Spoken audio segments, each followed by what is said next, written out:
Oke, ini dia RPS-nya ya, pertemuan kelima ya. Jadi kita masuk ke KUP, teman-teman. Sebenarnya KUP kita sampaikan dalam satu pertemuan saja atau dua pertemuan ini ya. Menjelas sangat singkat sekali. Kalau di perpajakan seharusnya KUP ini menjadi satu mata kuliah tersendiri ya. Bahkan kalau di brevet ya, KUP ini dibagi juga menjadi dua ya, KUPA ya dan KUPB ya. KUPA itu untuk siklus self assessment ya, KUPB itu biasanya masuk ke dalam materi penyelesaian sengketa ya, pemeriksaan dan penyelesaian sengketa. Ini kita bypass ya, kita gas dalam satu atau dua pertemuan lah ya.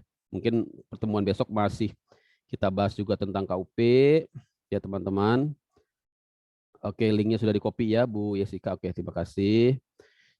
Jadi kalau kita lihat KUP ya, KUP di slide yang nomor 7 ya.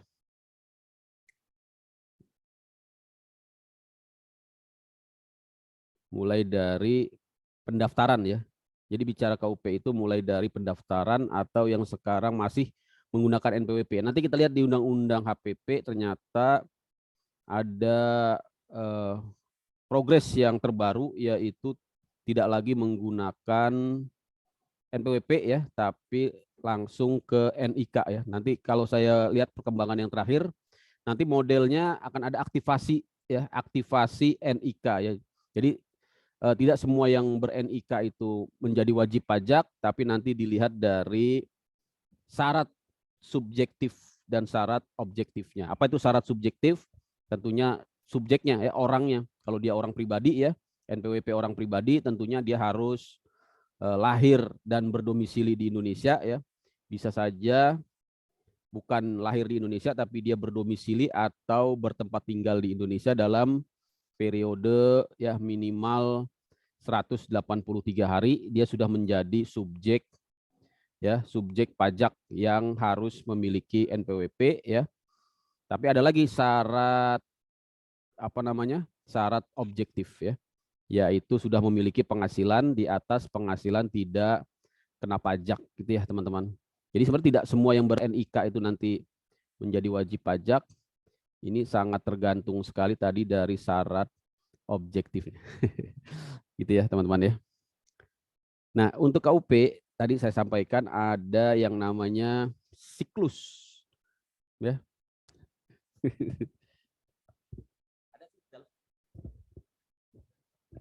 Ya, ada yang namanya siklus KUP ya. Itu dimulai dari yang kemarin saya katakan apa self assessment ya. Self assessment itu apa?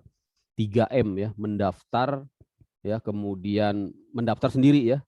Tidak harus didaftarkan tapi mendaftar sendiri, kemudian melaporkan ya dalam bentuk SPT ya tentunya, dan juga membayar ya atau menyetor ya. Jadi ini yang warna pink ini ya, yang warna pink ini, pink apa nih warnanya nih?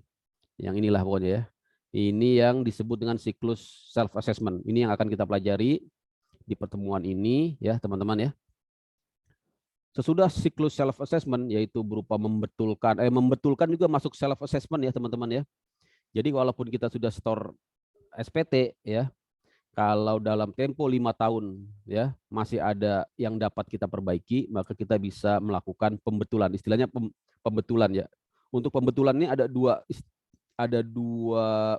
istilah ya teman-teman, jangan sampai keliru. Ada pembetulan SPT dan ada pembetulan surat ketetapan ya. Kalau pembetulan yang dimaksud di sistem self assessment itu adalah pembetulan yang bersifat pembetulan atas SPT ya. Pembetulan atas apa? Pembetulan atas SPT ya. Gitu ya teman-teman ya. Nah, sesudah siklus self assessment ini kita jalankan, yaitu ya kita melaporkan pajak dalam bentuk SPT, kemudian menyetorkan pajak ke kas negara ya. Kemudian juga kita melakukan pendaftaran NPWP tentunya ya untuk wajib pajak ya orang pribadi ataupun wajib pajak badan gitu ya. Berikutnya juga kita juga bisa masuk juga ke yang namanya pendaftaran kegiatan usaha ya atau pengusaha kena pajak untuk PPN ya, itu ada di Undang-Undang PPN ya, juga masuk ke dalam siklus sebenarnya siklus apa? Siklus self assessment ya. Nanti sesudah self assessment ini dilaksanakan, maka ada tahapan berikutnya dari Undang-Undang KUP ya yang disebut dengan tahapan official assessment. Itu ya teman-teman ya. Kok muncul. Official assessment itu apa? Yaitu kegiatan untuk mengawasi ya ataupun untuk mengkoreksi ya ataupun untuk menguji ya kepatuhan pengguna kepatuhan wajib pajak ya di dalam melaksanakan self assessment. Jadi diawasinya dengan apa? Dengan official assessment ya. Apa itu bentuk dari official assessment atau penetapan kegiatan eh, Direktorat Jenderal Pajak ya Fiskus ya, yaitu dimulai dengan yang namanya ya pemeriksaan ya. Ini yang ya warnanya apa nih? Hijau ya, hijau. Pemeriksaan ada 2 jenis pemeriksaan, yaitu pemeriksaan administratif atau pemeriksaan biasa lah ya, atau pemeriksaan pengujian kepatuhan dan pemeriksaan bukti permulaan. Nah, pemeriksaan bukti permulaan atau bukper ya, ini adalah pemeriksaan yang ada indikasi tindak pidana ya, teman-teman ya. Ada indikasi tindak pidana. Tindak pidana apa? Tindak pidana di bidang perpajakan ya. Teman-teman bisa lihat nanti di pasal 38 dan pasal 39 ya, termasuk juga pasal 39A ya. Mulai dari ya tindakan karena kelalaian, kelalaian mengisi SPT ya, kelalaian menyebabkan ya kekurangan pembayaran ya, termasuk juga karena kesengajaan, termasuk juga di pasal 39A misalnya karena ya menerbitkan ya faktur ya pajak yang tidak berdasarkan transaksi yang sebenarnya ya. Tindakan-tindakan pidana sebelum dia ditetapkan tersangkanya ya dan diterbitkan surat perintah melakukan penyidikan ya SPDP, surat pemberitahuan dimulainya penyidikan ya atau SPDP ya, maka dilakukan dulu pemeriksaan bukti permulaan dalam rangka yang menemukan adanya tindak pidana ya. Belum ada penetapan tersangka di sini ya. Baru mencari bukti permulaan ya, dari namanya saja bukper ya. Ini kalau kita sandingkan dengan proses di KUHP ya, KUHAP dan KUHAP ini sama dengan proses penelitian lah ya. Kalau di KUHAP itu saja lead penelitian, belum penyelidikan ya, tapi baru penelitian. Nanti istilah penelitian juga ada di hukum pajak, justru berbeda ya. Kalau istilah penelitian di hukum pajak itu adalah untuk ya penelitian administratif atau penelitian formalitas atau penelitian formil atas pengisian ya kelengkapan SPT ya. Ya teman-teman, nanti kita akan lihat slide-nya ada. Jadi itu. Nah, berikutnya ya sesudah dilakukan proses pemeriksaan ya. Pemeriksaan ini ya menghasilkan output ya, yaitu berupa SKP ya, SKP. Tapi sebelum ada SKP ya, teman-teman ya masih bisa melakukan pembetulan SPT, tapi istilahnya bukan pembetulan lagi, tapi namanya pengungkapan ya, istilahnya pengungkapan. Ini ada banyak istilah-istilah khusus. Mungkin teman-teman yang sudah biasa di hukum pajak ya, teman-teman dari konsultan sudah familiar, tapi untuk yang baru baru berkenalan dengan hukum pajak mungkin agak perlu sering-sering menyimak ya. Jadi disebut dengan istilah apa untuk pembetulan SPT pada saat pemeriksaan, itu disebut dengan pengungkapan ya. Jadi ada konsekuensi yang berbeda kalau membetulkan SPT pada saat pemeriksaan ya, sesudah dilakukan sesudah terbit surat ya SP2 istilahnya, surat pemberitahuan pemeriksaan ya SP2 ya. Itu sebenarnya tidak boleh lagi dilakukan pembetulan SPT oleh wajib pajak ya. Tidak boleh. Boleh, tapi istilahnya bukan lagi pembetulan tapi pengungkapan. Konsekuensinya apa? Konsekuensinya nanti menimbulkan ya efek denda yang lebih besar. Itu ya teman-teman ya. Efek denda yang lebih yang lebih besar, ya. Dendanya berapa ya? Nanti teman-teman bisa lihat di pasal ya 8 ya ayat 4 dan ayat 5, dendanya itu bisa kena 50% dan 100% ya, tergantung jenis pajaknya. Dihitung dari apa? Dari kekurangan ya, dari kekurangan jumlah pajak yang belum dibayar ya, teman-teman ya. Jadi konsekuensi dendanya lebih besar. Kalau sebelum pemeriksaan kita melakukan pembetulan SPT, ini cuma kena denda yang 2% per bulan ya, teman-teman. Ada di pasal 8 ya. Pasal 8 ayat 1, 1A, pasal 2, pasal 2A dan pasal 6, dendanya berapa? 2% per bulan gitu ya, teman-teman ya. Jadi lebih ringan ya. Jadi message-nya apa? Message-nya adalah ya diperbaiki secepatnya, jangan sampai ada pemeriksaan gitu ya. Tapi pun kalaupun sudah terlanjur ada pemeriksaan, teman-teman masih bisa ya mengungkapkan ketidakbenaran pengisian SPT ya dengan konsekuensi tadi denda yang sampai ya 50% dan 100% di pasal 8 ayat 4 gitu ya. Pak siapa nih yang kemarin Pak Rianto ya. Mana Pak Rianto ada nggak nih? Lagi Hadir, Pak. hadir ya. Oke. Gitu ya Pak Rianto ya. Jadi senantiasa kita jangan sampai nunggu diperiksa lah gitu ya intinya ya.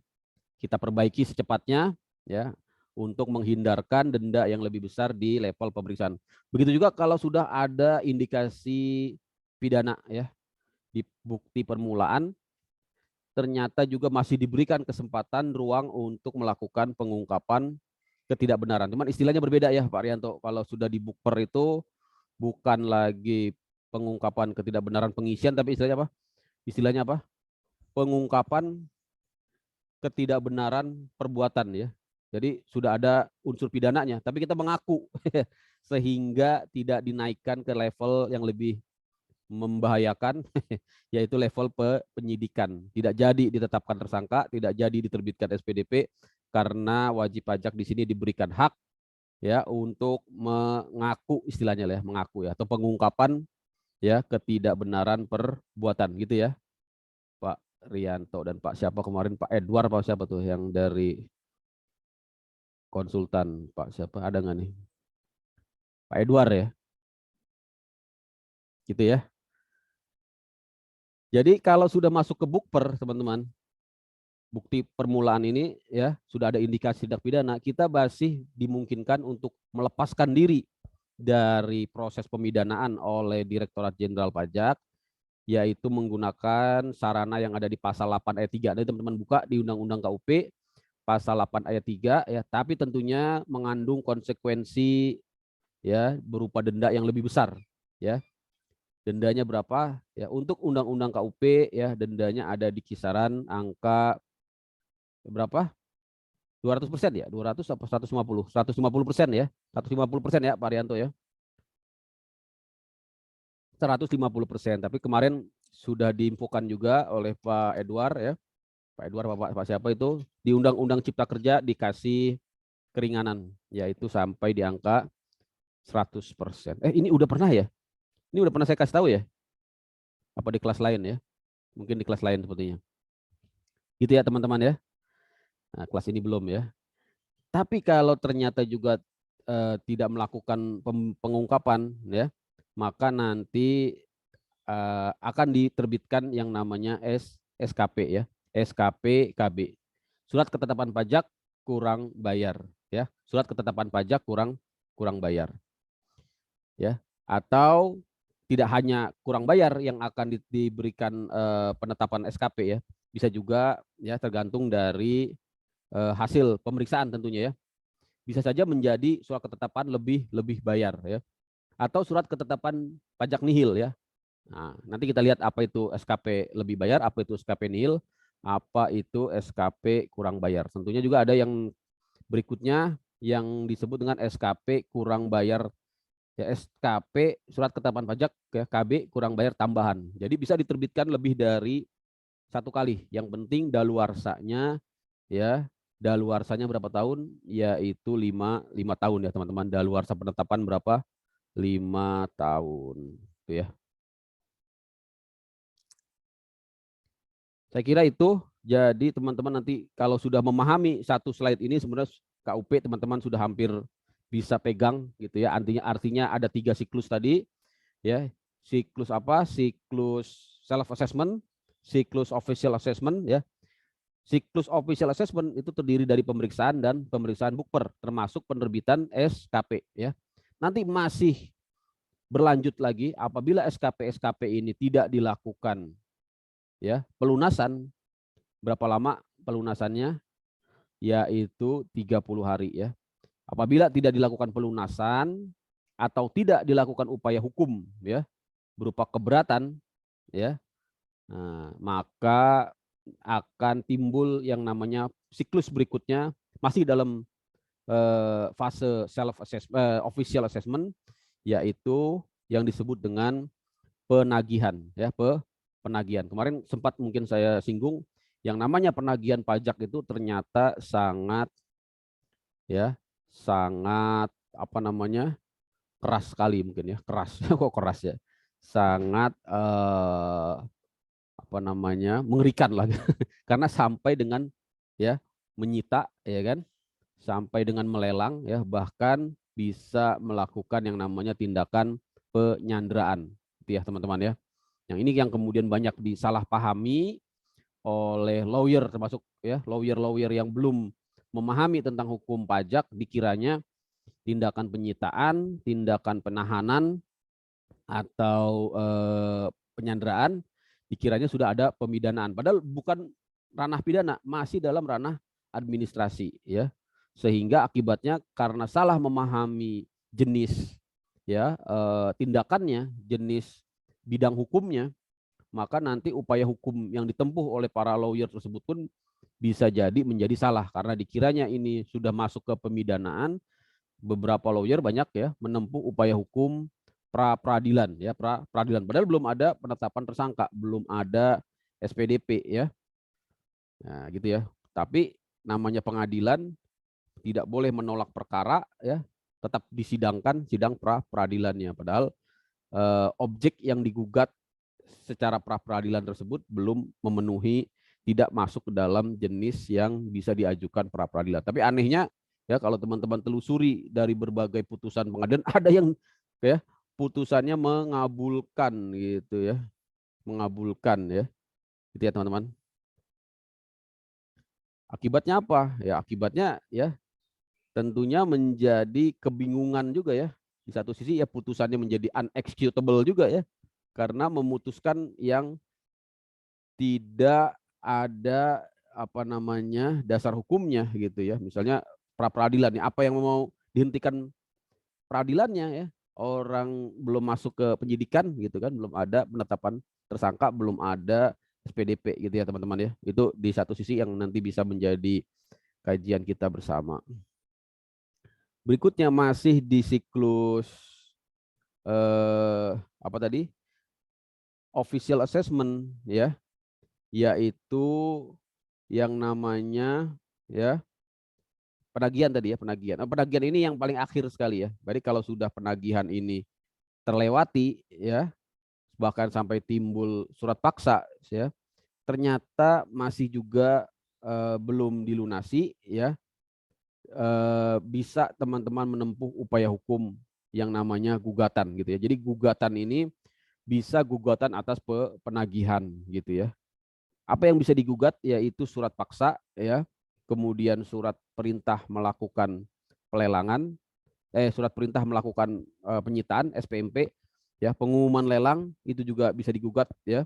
Kemudian juga penetapan apa namanya penyanderaan ya, surat penyanderaan ya juga bisa digugat ya, termasuk surat pencekalan ya, pencegahan ya, surat pencegahan juga bisa digugat ya. Cuma yang harus teman-teman pahami ada jalur-jalur gugatan yang berbeda ya kompetensinya. Artinya pengadilannya tidak hanya ke pengadilan pajak, ternyata juga bisa masuk ke pengadilan negeri. Nah ini ya, apa yang bisa masuk ke pengadilan negeri yaitu gugatan atas ya penyanderaan ya, gugatan atas penyanderaan atau giseling ya. Kemudian yang bisa masuk ke pengadilan negeri ya Di antara juga gugatan pihak ketiga yang dirugikan ya atas ya penyitaan yang dilakukan oleh ya Direktorat Jenderal Pajak. Dasarnya apa? Dasarnya di Undang-Undang Penagihan Pajak dengan Surat Paksa. Ya teman-teman ya, mungkin saya terlalu cepat ya. Nanti teman-teman catat aja atau nanti bisa simak lagi di YouTube ya apabila nanti sudah saya upload ya. Saya memang gini ya, kadang-kadang suka kecepatan.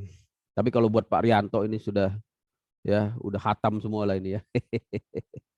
Pak Pak Rianto. izin boleh tanya Pak Oh Endah. boleh, Pak, silakan.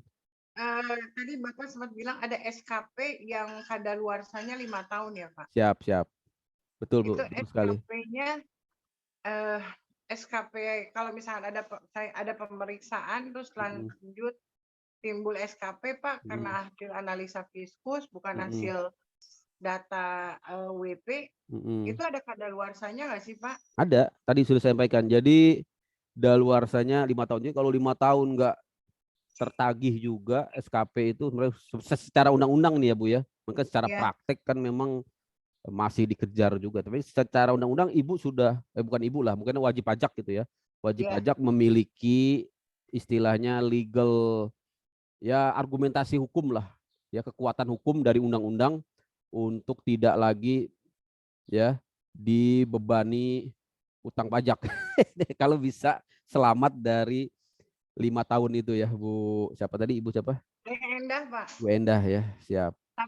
Tapi izin Pak, kalau Siap. SKP itu kan biasanya ada beberapa ini Pak SKP, misalnya pajak Mm-mm. pasal 21, terus pasal Mm-mm. 23, 29 gitu loh Pak. Mm-mm, betul. Terus misalkan dari 3 pasal tersebut ada yang sudah terlunasi 1, cuman yang Mm-mm. 2-nya itu belum gitu Pak. Mm. Itu kalau nggak salah kan DJP itu kan memberikan kesempatan untuk kita menyicil Pak, maksimum 12 bulan. Betul, betul. Di dalam perjalanannya itu tiba-tiba WP ini tidak sanggup membayar secara baik lah istilahnya 5 tahun. Nah pada saat lepas 5 tahun itu SKP itu gugur nggak Pak? Hak menagih Cukup dengan hilang gitu Bu. membayar itu. Hak penagih hilang secara undang-undang ya, tapi ya tentunya harus lewat upaya hukum dulu biasanya. Tidak otomatis kan, karena kan Oh, tetap harus dikejar ya. Nanti paling alasan aja ke hakim, Pak ini sudah 5 tahun, Pak, gitu ya. Karena hak oh, menagih 5 tahun, iya. ya. Artinya ya sesudah 5 tahun ya harus dihapus utangnya. Tapi biasanya kan gini Pak Heeh, dosen izin. heeh. Walaupun 5 tahun terhapus, tiba-tiba nanti Betul, betul, ada yang rajin lagi ngulik lagi tuh bisa timbul betul, lagi betul. kan Gini biasanya Bu, gitu nggak sih jadi Pak? memang kata-kata daluarsa 5 tahun itu ternyata ada yang disebut dengan pengecualiannya. Dan pengecualiannya inilah yang banyak digunakan untuk menjadikan daluarsa 5 tahun itu batal, yaitu yang disebut dengan apabila ya ada nanti saya lihat bunyi pasalnya ya, tapi nanti Ibu bisa cari. Apabila Iya Pak, ada indikasi pelanggaran pidana, maka daluarsa 5 tahun itu menjadi hapus, gugur. artinya naik, bukan 5 tahun Ya, menjadi 10 tahun, menjadi lebih lama daluarsanya. Kalau ada indikasi pidana, biasanya nanti dikaitkan dengan unsur pidana. Kalau mau Direktorat Jenderal Pajak menagih lagi ya yang sudah lewat dari 5 tahun, harus dicari unsur pidananya ya sehingga nanti jadi hidup lagi argonya gitu Bu. Nah itu memang bagian dari apa namanya dinamika lah ya dari undang-undang pajak ya, karena memang untuk menghapuskan ya utang pajak dengan daluarsa 5 tahun ini menjadi hal yang cacat apa namanya buat diri Fiskus sendiri ya, ini bisa menjadi sebuah kondisi buruk gitu ya, makanya tidak mudah gitu ya untuk menggunakan pasal ini ya, daluarsa 5 tahun. Pada praktiknya tetap dikejar terus ya, walaupun nanti sudah lebih 5 tahun ya bisa menggunakan tadi ya, menggunakan alasan adanya ya tindak pidana. Biasanya karena itikat baik dari wajib pajak untuk melunasi tidak ada ya, kemudian dikaitkan juga nanti dengan motivasi kesengajaan ya, bisa dikaitkan dengan pemidanaan, ya akhirnya memang tetap ya hutang pajak yang sudah lebih dari 5 tahun itu terus dikejar ya, terus ditagih ya, bahkan sampai lebih dari 10 tahun. Pak, kalau Iya. WP-nya sudah meninggal dunia itu masih berlaku nggak sih Pak kepada Oh tidak, anak turunannya? tidak. Jadi Jadi kalau kalau WP-nya sudah gimana meninggal Pak? dunia itu sebenarnya sudah selesai ya Bu ya. Tapi yang menjadi permasalahan adalah harta warisannya ini masih di dalamnya ya, harta peninggalan ya. Harta peninggalan Iya. selama dia belum diwariskan ya, selama dia belum diwariskan dia tetap harus tetap melekat di dalamnya hak dan kewajiban perpajakan gitu ya. Misalnya ada bisnis ya, usaha ya yang di situ menimbulkan hak dan kewajiban perpajakan ya, maka di situ ya menjadi subjek pajak baru ya. Kemarin kalau kita lihat di jenis-jenis subjek pajak ada yang namanya warisan yang belum terbagi. Nah, inilah yang seolah-olah dipahami kok orang udah meninggal masih dikejar-kejar pajak. Sebenarnya bukan dikejar pajak orang meninggal, bukan. Tapi karena adanya aset ya, adanya hak dan kewajiban perpajakan atas asetnya tersebut yang belum dibagi ya. Sehingga hak dan kewajiban perpajakannya ini pun ya harus diselesaikan. Nah, kecuali nanti sudah dibagi warisannya ini. Jadi kalau gitu sederhananya Pak, ya. sederhananya kalau misalkan WP-nya sudah sepuh, lantas mungkin gejala klinisnya, medikalnya udah ini, lebih baik langsung dibagi dan balik nama ya Pak. Nah, konsekuensinya seperti itu Bu. Jadi kalau dia sudah dibagi ya hak dan kewajiban perpajakannya juga akan diwakili oleh akan berpindah ke ahli warisnya. Gitu ya Bu ya. Kan? Berarti kalau gitu yang tadi Bapak sampaikan WP meninggal, berarti kan ketetapan itu kan sudah tidak ada.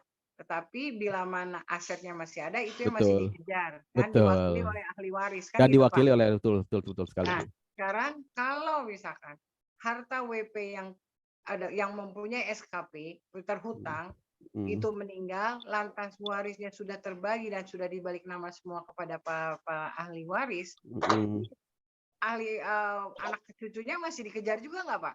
Ya kalau terhadap harta-harta tersebut ya ada hak dan kewajiban perpajakan ya tentu akan diambil alih oleh ahli warisnya gitu ya Bu ya. Akan diambil alih oleh ahli warisnya. Misalnya ada apa namanya tadi ya, bisnis ya, atau ya taruhlah yang sederhananya ya rumah kontrakan lah gitu ya. Iya Tentunya Pak, kan iya Pak. di dalam rumah kontrakan tuh ada PPH ya kan. Ada Iya. PPH-nya ya kan, ya PPH atas rumah kontrakan itu yang akan Tapi kan PPH-nya udah bukan atas nama WP ya yang beralih. meninggal, Pak. Kalau yang orang meninggalnya sih sudah selesai ya. Sudah selesai sampai nanti tapi kan tidak otomatis Bu, tidak otomatis NPWP-nya dicabut ya kan. Karena kan nanti akan ada pencabutan secara jabatan dan itu nanti akan diperhitungkan dulu ya. Akan diperhitungkan dulu pajak-pajaknya gitu kan. Iya. Nah, nanti apabila masih ada pajak yang kurang dibayar, dia akan diambil dari hartanya si orang meninggal itu, gitu ya. Pak, itu termaklumat dalam ketentuan negara, maksudnya ada pasalnya segala macam nggak sih Pak? Ada di itu, nanti kita baca di Undang-Undang PPH, di Undang-Undang PPH juga ada. Jadi itu mandatori tuh Pak. Mandatori, ya, mandatori di Undang-Undang PPH tentang subjek pajak ya, di Undang-Undang PPH ya teman-teman. Endah belum ngeklik nih Pak, punten ya Pak Dian, saya belum ngeklik nih. WP meninggal, terus asetnya dibagikan kepada ahli waris. Ahli waris balik nama semua terhadap pewaris, kan gitu ya Pak. Berarti kan ini WP ini udah meninggal dan nggak punya aset. Lantas urus surat kematian, lapor kepada semua. Berarti kan harusnya NPWP-nya udah gugur dong Pak. Nanti kita lihat pencabutan NPWP ya. Nah, itu harus melalui dulu yang namanya pemeriksaan. Tidak otomatis Bu. Nanti dari pemeriksaan itulah ya. Kalau ada pemeriksaan ya, nah itulah yang akan nanti bisa lagi ditagih lagi apa kekurangan-kurangannya ya, pajak-pajaknya ya. Nah, tapi kalau untuk pemidanaan itu otomatis dia akan batal demi hukum ya. Kalau ada pidana ya Bu ya. Iya, Kalau iya, ada Pak. pidana dia otomatis batal demi hukum karena misalnya tersangkanya meninggal, ya maka secara hukum dia otomatis akan dihentikan kasusnya ya. Gitu ya Bu ya. Tapi Tapi kan kalau kewajiban. terhadap hak dan kewajiban perpajakan dari segi hukum administrasi dia kan melekat atas objeknya, melekat juga atas objeknya ya. Selain atas subjeknya, dia juga melekat atas objeknya. Seperti penghasilan misalnya kan. Pajak penghasilan itu kan objeknya penghasilan. Nah, penghasilan Ya, ini kan harus ada yang memiliki gitu ya. Penghasilannya iya. harus ada, nggak mungkin orangnya hilang, penghasilannya juga hilang, enggak kan? Penghasilannya inilah gitu. Jadi Penghasilannya bagaimana? itu berarti kan Jadi yang penghasilan harus bisnisnya dong, Pak. kenapa Bu? Usahanya kan. Usahanya itu. Usahanya kan, bukan Dan itu kan bukan UMP-nya kan, Pak. harus ada subjeknya. Kalau belum dibagi, maka si objek pajak tadi yaitu warisan atau usaha lah taruhlah bisnis yang Iya, belum dibagi, dia akan iya. diangkat diangkat statusnya menjadi subjek gitu. Ini yang kehususan dari hukum pajak. Jadi warisan itu menjadi subjek gitu. menggantikan Oh. menggantikan si mayit ya, si orang meninggal yang sudah mati tadi. Oh. Selama dia belum dibagi gitu ya. Karena kan yang dikejar tuh sebenarnya objeknya, Bu, objeknya. Sedangkan Oh. subjek ini kan bisa digantikan. Subjek bisa digantikan ya. Oh. Kalau belum dibagi, maka si objek ini diangkat menjadi subjek dalam bentuk warisan yang belum terbagi. Ketika nanti sudah dibagi, maka berganti hak dan kewajiban perpajakannya. Tidak hanya haknya, Bu ya, termasuk kewajiban. Iya, Artinya utang-utangnya iya. beralih ke pemilik warisan ini, gitu Bu. Gitu. Oh. Oh gitu, Ya, Pak.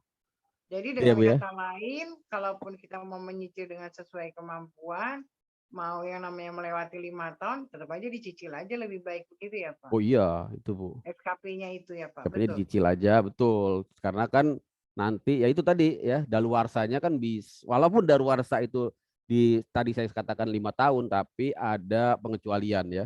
Pengecualian misalnya ada indikasi kesengajaan tadi kan, kesengajaan tidak ya mau membayar itu kan nanti bisa menjadi pengecualian dari daluarsa yang 5 tahun gitu Bu. Jadi tidak otomatis hukum pajak itu sudah mengantisipasi itu gitu Bu. Kalau gitu kan orang jadinya udahlah kita santai-santai aja 5 tahun pasti selesai pajak Iya, kita kan enggak. iya. Dan itu diantisipasi tadi dengan adanya ya syarat bahwa ya daluarsa itu tidak karena apa? Sorry. Tidak karena adanya kesengajaan tadi ya Bu ya. Iya, iya, Ya, iya. gitu ya. Kok ini Ya ada deh, Pak, nanti kalau saya siap, kurang jelas saya WA bisa. Bapak. Boleh. Ya, Atau Pak. Pak Rianto itulah yang bisa langsung action dia tuh. Kan tiba-tiba suruh jadi kurator, Pak. Iya, makasih banyak, Pak. Ya, Nanti gitu ya. makasih. Jadi kita sambung tadi dari pertanyaannya Ibu Endah ya, Bu Endah ya. Saya Jadi Endah, Pak. ya Bu Endah Kania ya. Betul, Pak. Saya Endah Ya, Kaniasa. jadi kita memandang ya objek pajak itu sebenarnya ada dua ya, yaitu orang pribadi dan badan ya.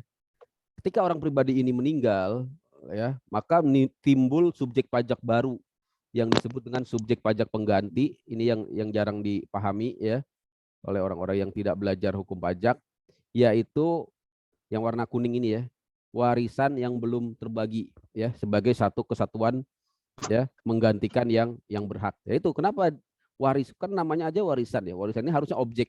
Ya, tapi karena subjeknya sudah tidak ada ya, maka mau tidak mau secara hukum ya berdasarkan undang-undang undang-undang PPH. Ya, undang-undang PPH ini ya, bukan undang-undang KUP. Kalau di undang-undang KUP tadi hanya orang pribadi dan badan, tapi di undang-undang PPH memunculkan satu subjek pajak baru, subjek pajak pengganti yang disebut dengan warisan yang belum terbagi. Itu ya Bu Endah ya. Jadi konsekuensinya ya kenapa ada subjek pajak pengganti ya untuk menyelesaikan ya perpajakan ya, baik itu hak dan kewajiban perpajakan. Kalau dia ada PPH yang belum dibayar ya, kalau dia ada kelebihan pembayaran juga ya, maka tetap harus ya harus diselesaikan gitu ya teman-teman. Siapa nanti yang mewakili tetap ahli warisnya gitu ya. Atau bisa juga pelaksana wasiat, atau bisa juga kalau dia masuk ke dalam harta peninggalan yang dikelola oleh negara, termasuk juga nanti ya para pengurus balai harta peninggalan gitu ya teman-teman ya. Pak, itu berapa generasi Pak yang harus mewarisi itu Yo, Pak? selama belum diwariskan ini akan terus ya. Jadi kalau dia sudah diwariskan, Oh, sudah ada penetapan warisnya, ya sudah berpindah SPT-nya, maka dia dicatatkan ke dalam misalnya tadi ya rumah kontrakan lah taruh ya, rumah iya, kontrakan ini, maka dia dicatatkan ke dalam SPT si pewaris ya. Proses pewarisannya sendiri tidak dipajaki ya Bapak Ibu ya. Proses iya. pewarisannya itu kan bagian dari non objek ya, bukan objek pajak ya, bukan objek pajak ya. Tapi yang dipajaki nanti ketika timbul penghasilan ya dari warisan tersebut ya. Kalau Maka nggak menghasilkan gimana Pak dari gimana Bu? warisan tersebut? Kalau tidak menghasilkan apa-apa dari warisan Oh tersebut gimana? aman, aman. Kan yang Aman. dipajaki kan objeknya Bu, bukan harta. Nggak ada pajak harta tuh nggak ada. Yang dipajak itu adalah penghasilan. Misalnya rumahnya cuma ditempatin aja, yaitu Pajaknya, tidak ada jadi pajak yang kalau gitu. dipajak itu yang di penghasilan ya Pak? Penghasilan. PPH maksudnya Bu ya. Kecuali Iya, iya jenis PPH. pajak lain, misalnya PBB ya, Tapi PBB. kalau hutang SKP itu Pak yang kayak pasal 21 gitu Hmm. itu mengacunya ke PPH juga Pak kalau yang Kalau WP-nya udah meninggal. kalau PPH 21 itu PPH itu kalau itu PPH Bu. PPH, Iya, PPH ada SKP ya kan? iya, timbul SKP kan Pak. Terus kan Timbul di situ SKP. kan istilahnya Mas, saya kebetulan lagi nemenin teman ngurusin ini gitu loh Pak. Jadi saya Hmm. sedikit tahu.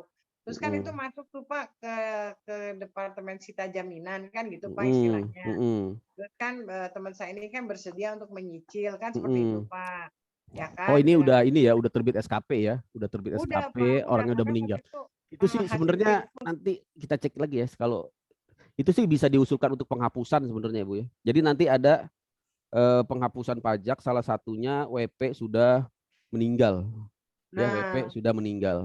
Bisa ya, tapi tetap harus melalui permohonan juga ya Ibu ya. ya, Melalui iya, iya, permohonan dan nanti ada penetapan dari Menteri Keuangan ya, iya. bisa dilakukan penghapusan. Termasuk juga badan ya, badan PT ya. Nah, PT juga bisa PT ya juga Pak? itu sudah bubar, sudah likuidasi ya, tidak ada lagi aset yang bisa disita ya, mau tidak mau harus dilakukan penghapusan. Itu nanti masuk ke penghapusan Bu. Nanti kita masuk ke situ ya. Izin Pak. Siap. Di apa Mas? Iya, kalau izin Pak. Siap. Pak yang terkait yang tadi disampaikan kalau misalnya itu sudah meninggal, yang saya tahu sih sebenarnya penghapusan itu kan nggak serta merta ya Pak Betul, ya. betul, betul. Ada Makanya harus proses permohonan pemeriksaan dulu. juga. Karena Permohonan ini juga nanti terkait diperiksa dulu. betul karena terkait dengan yang tadi disampaikan Bu Endah Betul, itu kan betul. terkait dengan warisan karena warisan itu Warisan. bukan bicara harta tapi bicara kewajiban juga. Betul, hak dan Jadi kewajiban. selama waris itu kita terima, di situ juga timbul Hak dan kewajiban. Betul. kewajiban. Jadi bukan bicara objeknya yang hanya nanti akan berpenghasilan, tapi pada saat orang itu meninggal sebenarnya ketika dia mewariskan harta dan kewajibannya gitu loh. Itu juga terkait dengan itu banyak terkait dengan aturan yang lain dan terkait dengan likuidasi juga. Likuidasi kalau prosesnya sudah berjalan dan penutupan, karena pada saat likuidasi itu Betul. akan diajukan permohonan. Permohonan dulu. Pemeriksaan untuk Betul. pencabutan NPWP. Betul. Pada saat pemeriksaan disitulah nanti diselesaikan hak dan kewajibannya. Disitulah hak kewajibannya baru bisa dicabut NPWP-nya. Selama NPWP tidak tercabut, nggak ada penutupan NPWP Pak. Gitu Pak. Oh gitu, ya. Makasih Bang, terima kasih Pak. Saya baru nemenin sama Cita Jaminan, ketemu sama orang Cita Jaminan sih Pak, gitu loh. Makanya betul. Karena tanya, gitu loh. Karena kebetulan juga kita lagi ngurusin proses likuidasi Bu. Gitu. Oh gitu Bang. Ini lagi proses pencabutan NPWP karena pencabutan NPWP itu lama. Artinya pada saat kita mengajukan permohonan, mereka tim ini Pak Ardian mungkin tahu ya dari tim aja mempersiapkan tim untuk pencabutan itu kurang lebih 3 bulan. Baru Pemeriksaannya baru pembentukan timnya itu ya. Betul, kurang lebih hampir 2 tahun lah. 2 tahun nanti baru selesai ya. Betul. Jadi proses yang Ya. sama juga terjadi untuk WP orang pribadi, Bu, ya. Oh. Iya. Jadi tidak serta-merta meninggal selesai pajaknya ya enggak gitu. Enggak. Harus betul, dicabut. betul. Harus dicabut Harus dulu ada. Betul. oleh Direktorat Jenderal Pajak. Itu fee-nya. Makasih Siap. Pak. Tuh, lebih pas tadi penjelasannya Pak Rianto yang emang udah praktisinya lah. Kalau saya kadang-kadang cuma teori aja, jadi menjelaskannya terlalu berbunga-bunga. Masih belajar, Pak. Berarti kan Nanti, saya kayak begini, saya masih belajar, Pak. Iya, nanti bisa hubungi Pak Rianto langsung lah itu. Bisa diselesaikan ya Pak Rianto ya. Ini ada Pak Tony, Pak. Oh, Pak siapa? Tony ya? Iya. Oh iya Pak Edward. Dilarang ya. mendahului. Dilarang mendahului senior ya. Iya, dilarang mendahului senior, Pak. Edward Tony Sitorus itu ya. Salam. Makasih Pak. Makasih Bang Peter, makasih. Sama.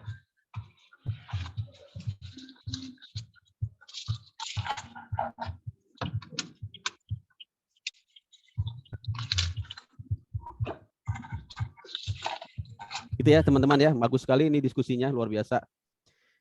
Ya, jadi itu tentang subjek pajak ya. Nah, ini nanti kaitannya dengan pelajaran kita kemarin yaitu tentang subjek pajak luar negeri ya. Jadi kalau teman-teman masih ingat ya, ada yang namanya pajak internasional itu untuk memajaki subjek pajak luar negeri. Nah, tapi ada subjek pajak pengganti, lagi-lagi subjek pajak pengganti, yaitu untuk memajaki subjek pajak luar negeri yang memiliki kegiatan di Indonesia yang disebut dengan BUT ya. Jadi teman-teman lihat di slide sebelumnya ya. Kalau BUT ya, mana sih BUT? Sorry. Ya. Nah, ini ya, bentuk usaha tetap. Jadi dia sebenarnya subjek pajak luar negeri ya, tapi kemudian dia diperlakukan sebagai subjek pajak dalam negeri gitu ya. Dalam yaitu dipersamakan mekanisme perpajakannya dengan ya subjek pajak badan gitu ya teman-teman ya. Tapi ya perbedaannya nanti pada ya objek ya dan juga pada objek dari pemajakannya ya, dan juga nanti yang membedakan dari segi kalau tarif sama ya, tarifnya sama ya, objeknya nanti beda, nanti kita lihat ya. Nah di sini ya, jadi kalau BUT ya, bentuk usaha tetap tadi, dia dianggap sebagai WP dalam negeri ya, dia dianggap sebagai apa? Sebagai WP dalam negeri ya. Nah, lain halnya kalau dia sebagai WP luar negeri ya, artinya tidak menjadi BUT ya, murni sebagai WP luar negeri, maka di sini konsekuensinya ya perlakuan perpajakannya akan berbeda ya. Kalau dia sebagai WP dalam negeri, yaitu tadi BUT ataupun badan yang didirikan di Indonesia, maka ya dia menggunakan yang namanya ya PPh-nya dikenakan atas penghasilan di dalam negeri dan di luar. Nah, ini yang agak membedakan ya. Jadi kalau untuk BUT dia hanya dipajaki penghasilan yang ada di dalam Indonesia dari kegiatannya di Indonesia ya. Itu yang teman-teman catat ya. Ini tidak ada di slide ini. Jadi kalau untuk BUT yang membedakan dengan badan di Indonesia ya, objek ya penghasilan ya, objek pajak penghasilannya hanya atas penghasilan yang diperoleh di Indonesia. Itu ya. Kalau untuk BUT ya, kalau untuk WP dalam negeri secara umum maka tidak hanya penghasilan yang diperoleh di Indonesia, termasuk juga penghasilan yang ada di luar Indonesia atau yang disebut dengan asas worldwide income. Ini yang perlu teman-teman catat, gitu ya. Kemudian WP dalam negeri termasuk badan dan juga BUT ya, termasuk juga orang pribadi ya, dikenakan ya pajak PPh berdasarkan dari penghasilan neto ya, harus dicari dulu netonya ya.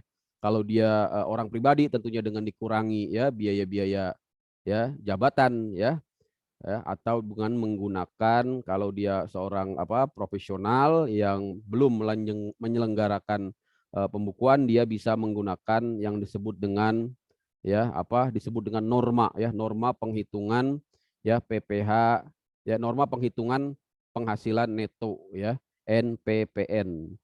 Itu nanti dilihat ya, di searching aja saya kira ada ya, untuk masing-masing profesi, termasuk juga ada kategori wilayah ya, untuk yang di ibu kota, untuk yang di ibu kota provinsi ya, dan termasuk juga untuk yang di apa selain itu memiliki rumusan yang berbeda ya. Misalnya untuk kalau bisa dokter ya, termasuk juga pengacara dan juga jenis-jenis profesi yang lain.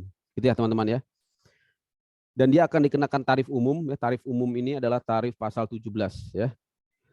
Dan juga tentunya ini yang paling membedakan antara WP dalam negeri dan WP luar negeri ya. Adanya kewajiban menyampaikan SPT. Untuk WP dalam luar negeri ya, orang asing misalnya ya, tapi tidak semua orang asing ya. Orang asing juga bisa menjadi WP dalam negeri kalau dia sudah berdomisili di Indonesia lebih dari 6 bulan ya teman-teman ya. Tapi kalau dia masih WP luar negeri, maka dia tidak wajib membuat SPT ya, dan dia tetap dipajaki ya. Cara pemajakannya bagaimana? Cara pemajakannya dengan mengalihkan tarif ya dengan bruto ya atau penghasilan kotor. Beda dengan WP dalam negeri, hanya harus dicari dulu penghasilan netonya baru bisa dikenakan tarif umum ya. Kalau WP luar negeri menggunakan istilahnya tarif pajak sepadan ya. Itu di PPH pasal 26 ya, di PPH pasal 26 ya. Ada yang 20% ya. Ada juga yang selain 20% untuk jenis-jenis penghasilan tertentu ya. Itu ya teman-teman ya. Jadi apa untuk siklus self assessment yang pertama yaitu pendaftaran ya. Kita harus paham selain NPWP ternyata juga ada yang namanya ya apa PKP pengusaha kena pajak ya. Pengusaha kena pajak ini ada di pasal 2 ayat 1 ya, pasal 2 ayat 1 Undang-Undang KUP ya, Undang-Undang KPP ya. Itu ya teman-teman ya. Pasal 2 ayat 2, sorry ya. Kalau pasal 2 ayat 1 tadi tentang NPWP, pasal 2 ayat 2 ya. Jadi juga diatur ya dalam rangka ya pemungutan PPN ya, yaitu Undang-Undang PPN ya. Di sini untuk siapa yang harus melaporkan kegiatan usahanya, yaitu ya pengusaha melaporkan usahanya ya pada kantor Direktorat Jenderal Pajak ya, baik ya tempat usaha yang ada baik di tempat tinggalnya ya ataupun tempat kedudukannya atau di tempat kegiatan usaha dilakukan. Untuk apa? Untuk dikukuhkan menjadi pengusaha kena pajak. Ya teman-teman ya. Ini apa namanya berkas-berkasnya saya kira teman-teman bisa pelajari ya.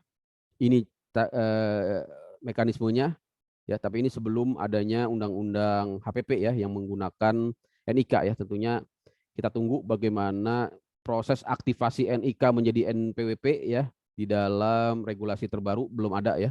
Mungkin dalam waktu dekat saya kira.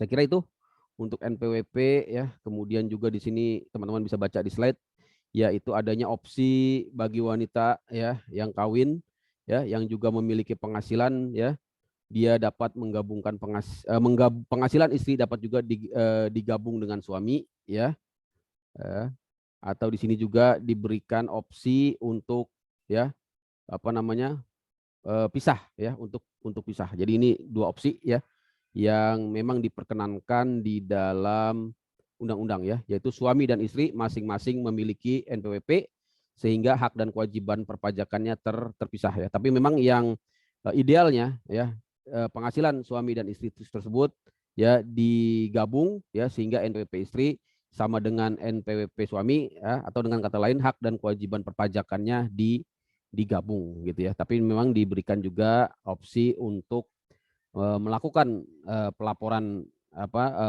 NPWP secara terpisah. Untuk anak bagaimana? Untuk anak maka dia ikut kepada NPWP orang tuanya gitu ya. Wah, konsekuensinya ya penghasilan anak juga diakui sebagai penghasilan orang tuanya gitu ya. Kenapa? Karena ya belum cukup umur ya, belum cukup umur secara hukum ya, baik itu hukum perdata ya maupun hukum pidana ya, maka anak-anak yang belum dewasa atau belum cakap itu kan ya belum dapat melakukan ya belum dapat melakukan perbuatan hukum. Ya, ini juga diadopsi di dalam undang-undang pajak ya, hukum pajak, bahwa anak-anak yang belum dewasa ya, artinya belum berumur 18 tahun ya, atau dan belum pernah menikah ya. Kalau salah satunya ini sudah terlewati, maka dia dapat diberikan NPWP apabila sudah memiliki penghasilan tentunya, gitu ya teman-teman ya. Nah, ini harta untuk warisan tadi yang ditanyakan Bu Endah ya, yaitu apabila dia belum terbagi ya, maka ya menggunakan NPWP orang pribadi yang meninggalkan warisan. Jadi NPWP si meninggal ya, si mayit lah gitu ya, itu masih tetap hidup Ibu Endah ya, sampai Ya, Pak. nanti dibagi warisannya. Artinya berpindah ya pencatatan ya pengakuan hartanya itu ke dalam SPT ahli warisnya yang mewarisi harta. Selama dia belum dibagi ya, maka tetap digunakan NPWP orang pribadinya tersebut ya, yang meninggal tadi, si ahli mayit tadi. Nah, tapi dalam pengurusan perpajakannya diwakili tetap oleh salah seorang ahli waris atau ya pelaksana wasiat, atau tadi pihak yang mengurus harta peninggalan ya, bisa juga kurator ya, bisa juga kurator, misalnya kurator yang mengurusi harta peninggalan, balai harta peninggalan ya, kurator negara ya, kurator negara.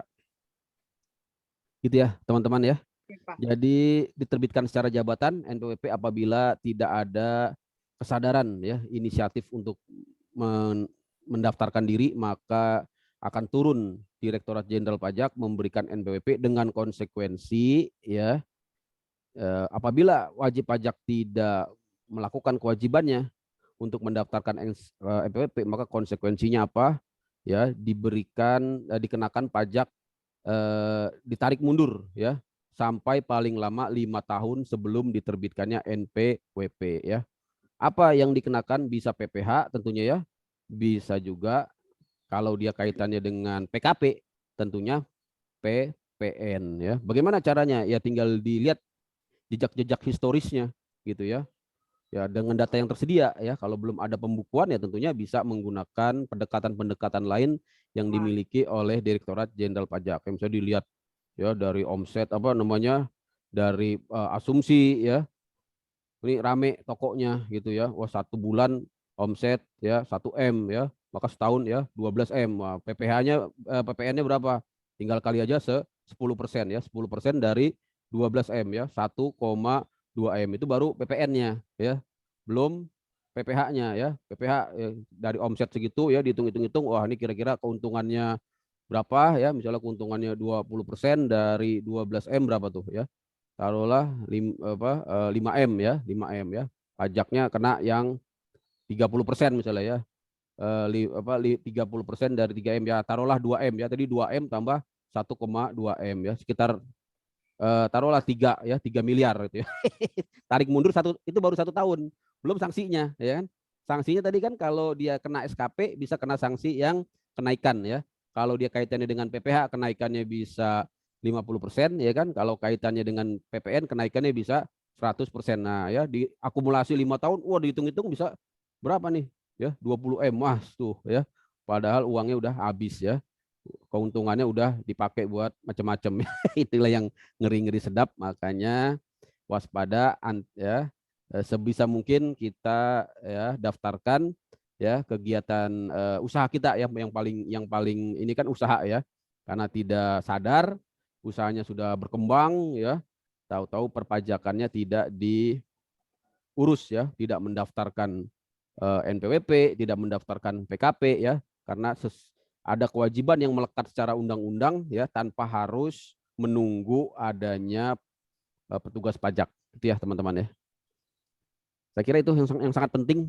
Tadi penghapusan NPWP sudah ditanyakan di depan oleh Ibu Endah dan juga sudah dijawab oleh Pak Rianto dengan sangat luar biasa ya. Jadi saya tinggal ya next aja. Intinya ya, penghapusannya ya dapat diajukan ya, penghapusan NPWP oleh wajib pajak atau ahli waris ya, apabila wajib pajak sudah tidak memenuhi persyaratan objektif atau persyaratan subjektif ataupun objektif ya. Untuk wajib pajak badan misalnya sudah dilikuidasi ya, atau untuk bentuk usaha tetap tadi ya, wajib pajak luar negeri sudah meninggalkan ya Indonesia ya, gitu ya. Dengan bagaimana caranya tetap harus melalui pemeriksaan tadi yang disampaikan oleh Pak Rianto ya. Kok lama ya ini ya, memang diberikan waktu sampai 6 bulan ya untuk wajib pajak orang pribadi ya. Untuk wajib pajak badan sampai dengan 12 bulan dan dihitung sejak diterima lengkap ya, sejak diterimanya permohonan secara lengkap. Itu ya saya kira teman-teman ya. Kemudian juga pencabutan juga bisa dilakukan secara jabatan ya, bisa juga secara jabatan, bisa juga dilakukan secara permohonan.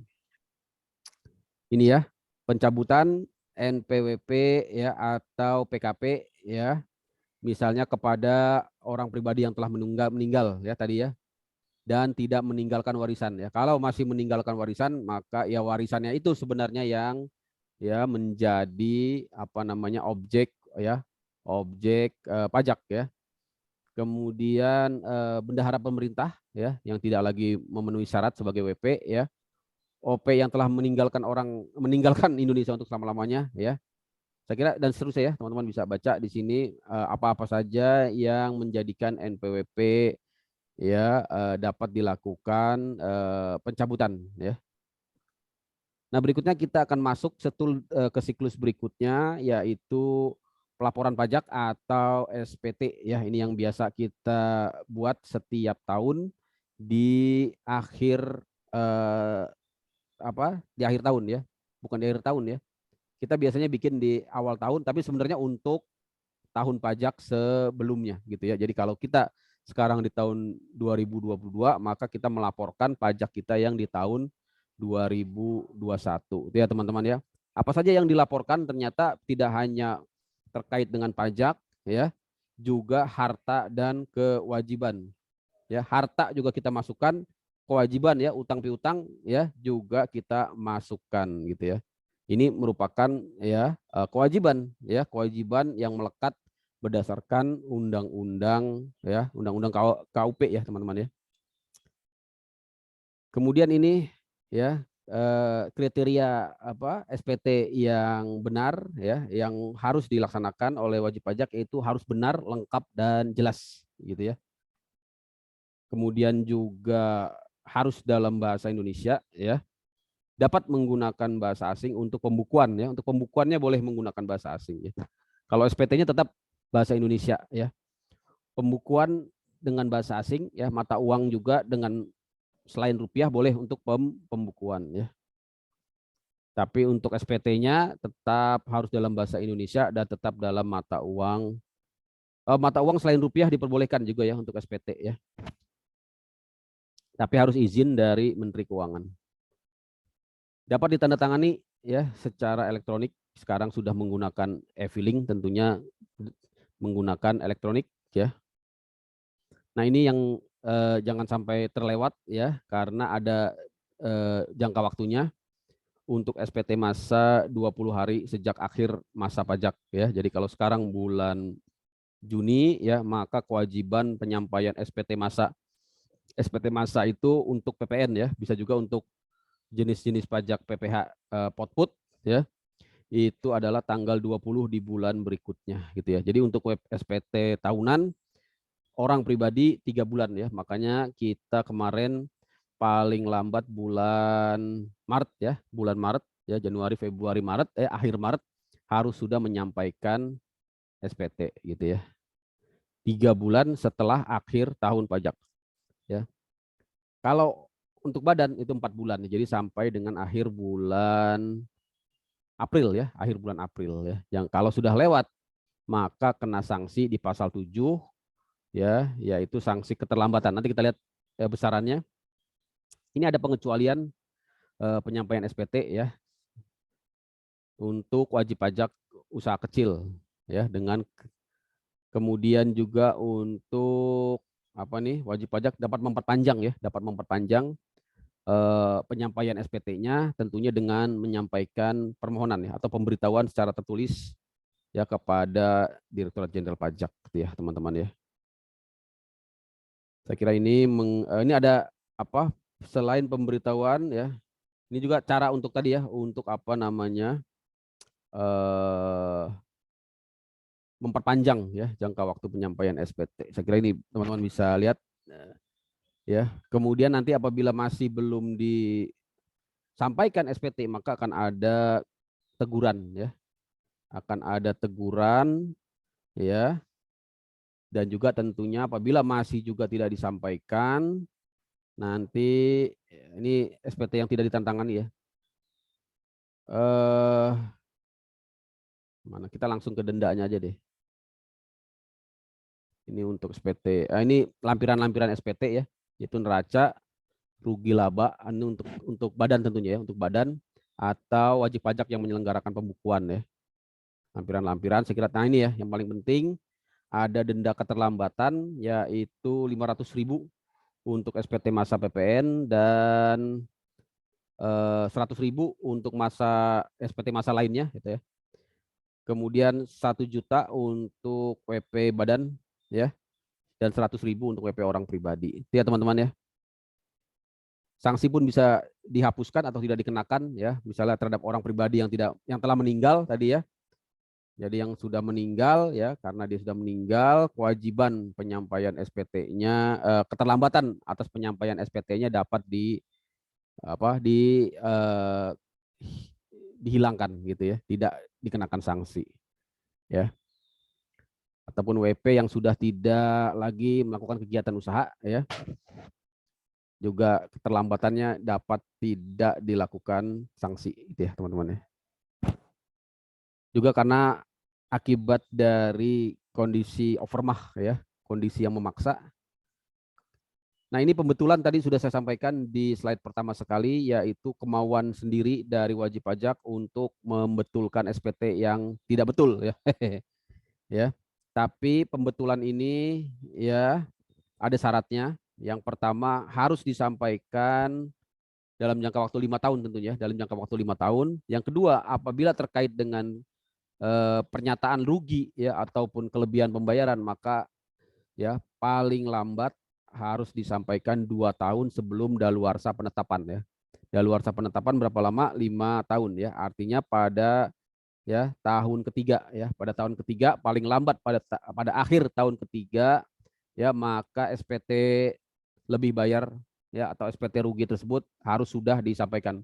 Kalau sudah tahun keempat ya, maka dianggap tidak menyampaikan SPT rugi atau SPT lebih bayar, otomatis gugur haknya untuk menyampaikan pembetulan rugi atau pembetulan karena kelebihan pembayaran. Itu ya teman-teman ya. Ini teknisnya ya, prosedurnya kayak saya kira teman-teman bisa lihat ya. Kemudian masih di pembetulan apabila ya mengakibatkan utang pajak menjadi lebih besar maka dikenakan denda 2% dari ya utang pajak yang kurang dibayar. Ya teman-teman ya. Berikutnya begitu juga untuk SPT masa sama dendanya 2% per bulan. Ya. Bagian dari bulan dihitung sebagai 1 bulan ya. Nah ini ya, kalau sudah ada indikasi tindak pidana ya, kalau sudah ada indikasi tindak pidana ya, tapi belum dilakukan penyidikan ya, belum ditetapkan tersangka, belum ada SPDP ya, kemudian ada perbuatan ketidakbenaran, ada perbuatan pidana baik itu di pasal 38 maupun di pasal 39 ya. Ya tidak hanya 38 ya, kalau di PP-nya di peraturan pemerintah juga terhadap yang pasal 39 ya. Di sini teman-teman wajib pajak bisa mengaku ya atau disebut dengan istilahnya ketidakbenaran perbuatan ya, sehingga wajib pajak tersebut tidak dilakukan penyidikan, tapi dengan konsekuensi tentunya melunasi kekurangan pembayaran pajaknya ditambah dengan sanksi administrasi sebesar 150%. Ya teman-teman ya, inilah kekhususan dari pengadilan pajak, dari hukum pajak, sehingga memungkinkan ya terlepasnya wajib pajak dari pemidanaan dengan cara melakukan apa? Melakukan pengakuan atau yang disebut dengan pengungkapan ketidakbenaran perbuatan ya. Konsekuensinya membayar denda 150% selain pajak yang harus dibayar. Kalau terkait dengan apa tadi ketidakbenaran pengisian SPT ya, apa nih, wajib walaupun Direktorat Wajib Pajak telah melakukan ini kaitannya dengan yang bukan pidana ini ya, yang bukan pidana ya.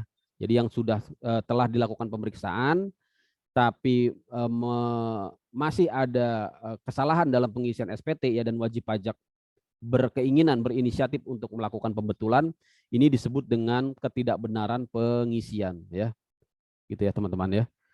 Ketidakbenaran pengisian ini bisa selain karena kelebihan, bisa juga karena adanya ya apa namanya kelebihan maupun kekurangan pembayarannya. Jadi bisa terkait dengan pajak-pajak menjadi lebih besar atau sebaliknya menjadi lebih kecil ya. Bisa juga terkaitan dengan rugi ya, ruginya menjadi lebih kecil atau ruginya lebih besar. Bisa juga terkait dengan harta, bisa juga terkait dengan modal. Nah, kalau terkait dengan pajak yang kurang dibayar menjadi lebih besar ya, pengungkapan ketidakbenaran pengisian tadi mengakibatkan kenaikan 50% ya teman-teman ya. Itu saya kira ya, wajib pajak dapat membetulkan SPT yang telah disampaikan ya. Ini juga kaitannya dengan apabila ada SKP ya, ada SK keberatan, ada surat keputusan pembetulan, ada putusan banding, ada putusan PK ya, maka di sini wajib pajak dapat apa namanya melakukan pembetulan ya, pembetulan dalam jangka waktu 3 bulan setelah menerima surat-surat ketetapan tersebut ya. Jadi ini pembetulan yang disebabkan adanya terbitnya surat-surat ketetapan ya, baik surat ketetapan pajak maupun surat ketetapan surat putusan banding dari pengadilan, termasuk putusan PK ya teman-teman ya. Ini dapat dilakukan pembetulan ya selama belum dilakukan tindakan pemeriksaan. Kalau sudah dilakukan tindakan pemeriksaan tadi tentunya melalui mekanisme pemeriksaan. Saya kira itu ya teman-teman ya. Jadi ini gambarnya seperti ini ya, untuk apa namanya SKP untuk siklus KUP yang pertama yang pertama ya, yaitu official apa namanya self assessment ya, dapat kita sudahi ya. Nanti teman-teman bisa pelajari lagi ya dari presentasi saya melalui YouTube ya. Saya kira itu ya teman-teman ya. Masih ada yang ingin dipertanyakan? Jadi itu kita sudah selesaikan. Mungkin sebentar saya ingin ke undang-undang ini kali ya. Apa namanya? Undang-undang HPP lah ya. Jadi untuk KUP besok mungkin di pertemuan berikutnya kita akan bahas tentang yang terakhir sekali ya, yaitu tentang siklus official assessment ya, untuk apa namanya siklus self assessment ya sudah kita akhiri. Jadi sebelum kita masuk ke official assessment, saya ingin memberikan tambahan kepada teman-teman yaitu tentang undang-undang HPP ya. Ini ada undang-undang HPP ya. Jadi sudah berlaku sejak 1 April kemarin ya, yang namanya apa itu ya, PPN 11% ya, PPN 11%. Ya, kemarin sudah saya sampaikan ya. Nah, ini diberlakukan dengan undang-undang HPP ya. Tujuannya apa? Tentunya ini ya, meningkatkan penerimaan ya. Tapi di sini juga ada aspek keadilan tentunya ya. Ada aspek keadilan dalam proses pemungutan PPN ya. Di mana aspek keadilannya? Nah ini ya, ini harus teman-teman gali lah.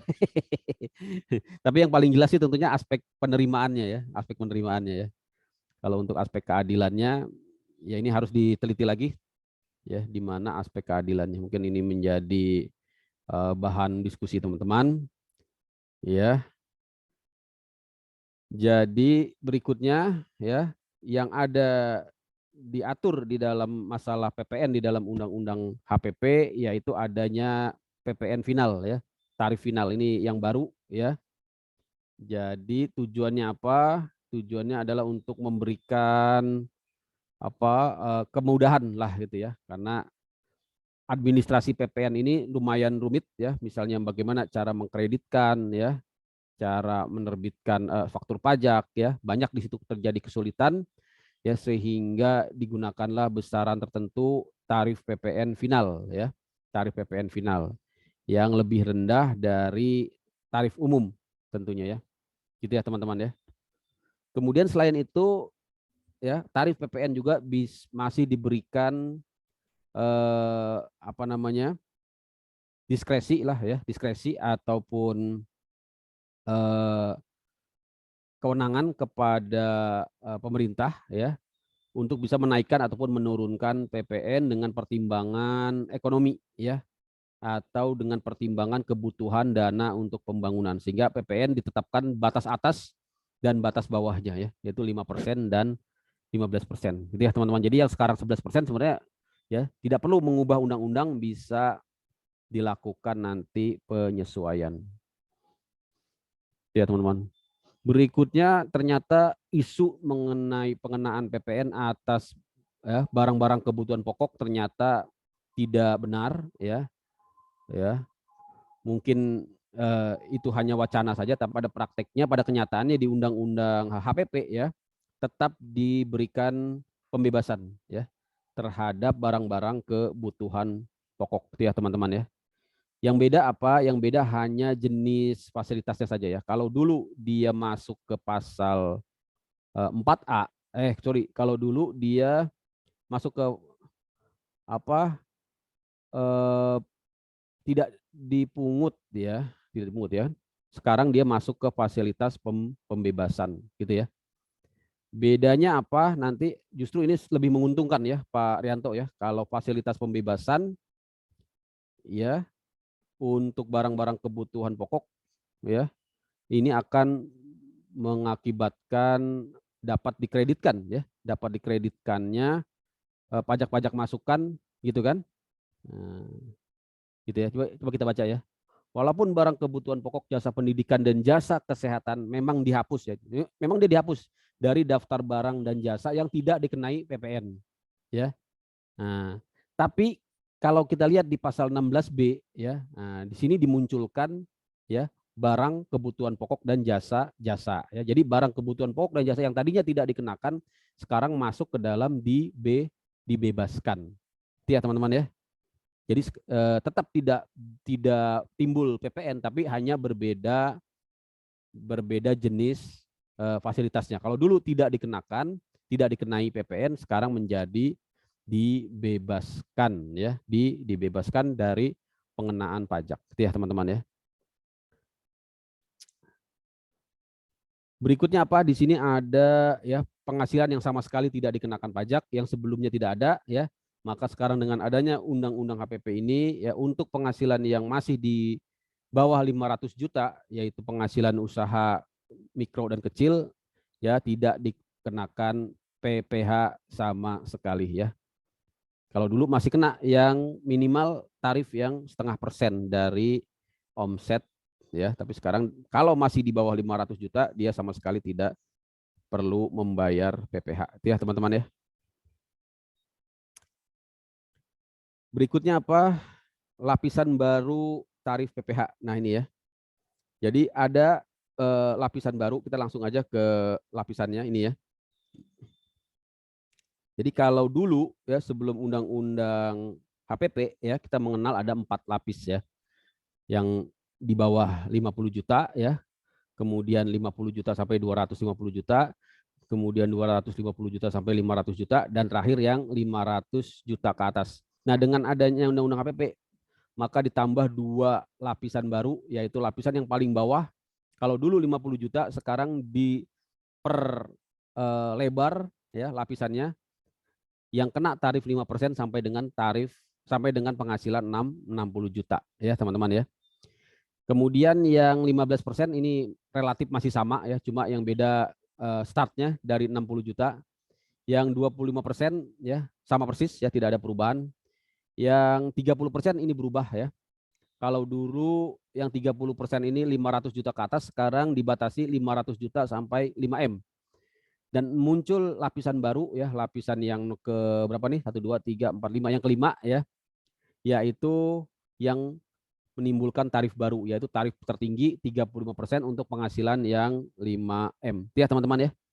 Saya kira teman-teman bisa baca ya. Ini teman-teman bisa googling lah tentang undang-undang HPP yang terbaru sekali ya. Ini sebenarnya belum ada di RPS ya karena baru muncul ya. Tapi ini saya tambahkan aja. Kemudian adanya NIK sebagai pengganti NPWP. Nah, ini kita tunggu aja bagaimana implementasinya. Berikutnya apa dari undang-undang HPP. Nah, ini ya masalah kuasa wajib pajak. Di sini ada ya pengaturan yang berbeda. Yang pertama ya harus mempunyai kompetensi dalam aspek perpajakan ya. Kompetensi ini tidak diperlukan ya apabila wajib pajak yang dikuasakan tersebut merupakan suami ya atau istri ya atau keluarga sedarah atau keluarga semenda. Ini merupakan ya tindak lanjut dari putusan Mahkamah Konstitusi nomor 63 ya tahun 2017 ya, sehingga kuasa wajib pajak dapat dilakukan oleh konsultan pajak atau pihak lain sepanjang memenuhi persyaratan. Apa tadi persyaratannya? Yaitu memiliki kompetensi dalam aspek perpajakan. Ya teman-teman ya. Jadi sekarang bisa selain konsultan ya Pak Rianto ya. Jadi memang lebih luas sekarang opsinya ya, tapi ya di satu sisi tentunya wajib pajak pun harus lebih cermat dalam memilih kuasa ya wajib pajak. Berikutnya tentang ultimum remedium. Nah ini ya, jadi ultimum remedium yang ada di Undang-Undang KUP dipermudah sekarang ya, kalau terutama dari segi besaran sanksinya ya.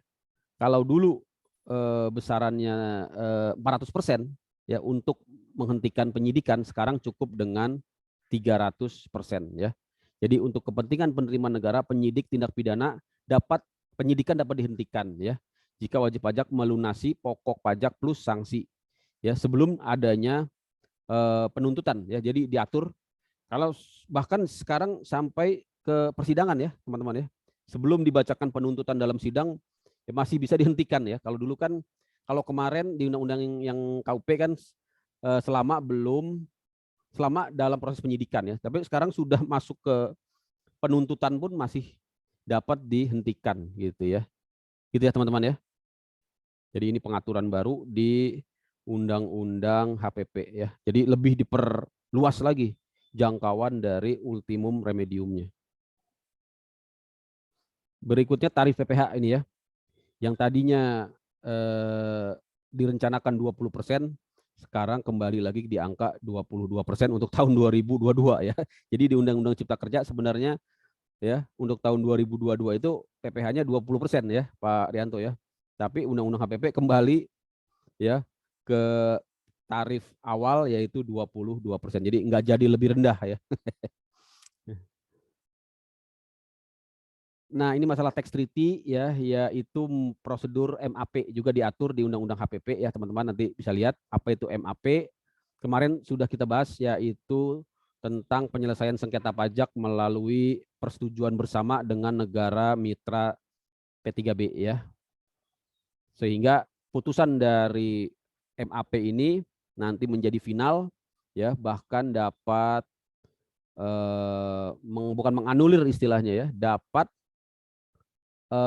menentukan tindak lanjut dari putusan pengadilan. Ya, misalnya putusan pengadilan pajak mengatakan tarifnya, taruhlah misalnya tarif bunga gitu ya, yang ada di P3B ya harusnya 0% pengadilan pajak, tapi ternyata nanti di putusan P3B menyatakan oh ini terkena tarif yang lebih tinggi gitu ya karena unsur apa namanya tax treaty-nya tidak terpenuhi, misalnya dikenakan tarif yang lebih tinggi, tarif 5% ataupun 10%, maka dapat ditagih lagi ya, dapat ditagih lagi berdasarkan keputusan MAP. Begitu juga sebaliknya ya.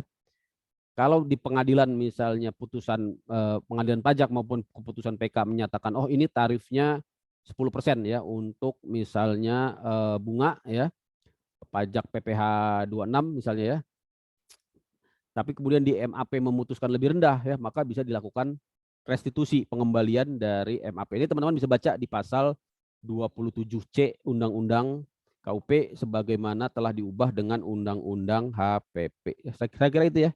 Masih ada lagi nih yang terakhir tentang e-commerce juga diatur di sini, yaitu di mana platform marketplace dijadikan sebagai pemungut PPN dalam rangka tentunya ya memajaki ya platform marketplace ya, karena lebih mudah kalau langsung diambil dari ya, marketplace-nya sebagai pemungut PPN. Kemudian ada penambahan wewenang penyidik ya, yaitu berupa apa ya, penyitaan dan juga pemblokiran ya, penyitaan harta kekayaan ya, dipertegas ya kewenangannya, termasuk juga pemblokiran oleh penyidik di dalam Undang-Undang HPP ya. Berikutnya tentang pidana denda ya, yang wajib dibayar oleh terpidana di sini ya. Pidana denda dalam pasal 39 dan 39A Undang-Undang KHP tidak dapat diganti dengan pidana kurungan. Nah, ini ya, jadi pidana denda tidak dapat diganti dengan pidana kurungan ya, dan wajib dibayar oleh terpidana ya. Ini mengindikasikan hukum fiskal yang lebih kuat ya. Karena nanti kalau tidak dibayarkan tidak bisa diganti dengan kurungan, tapi harus diambil dari harta kekayaan terpidana. Itu ya teman-teman ya.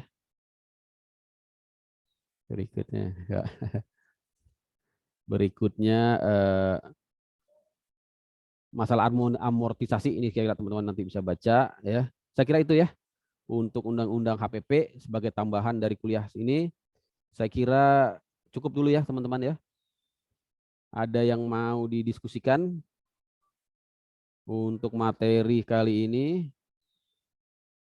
Kalau tidak ada, mungkin nanti teman-teman bisa lanjut di YouTube aja ya.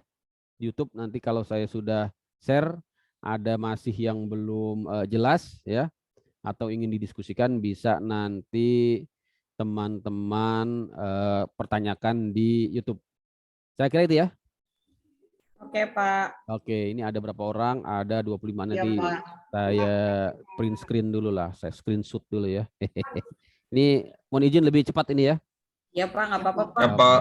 Ya, berapa orang? 25 ya, Masya Allah. Nanti kalau udah publish kasih tahu ya, Pak. Ya, nanti saya kasih tahu. Jadi Bapak YouTuber nih, Kakak Agnes.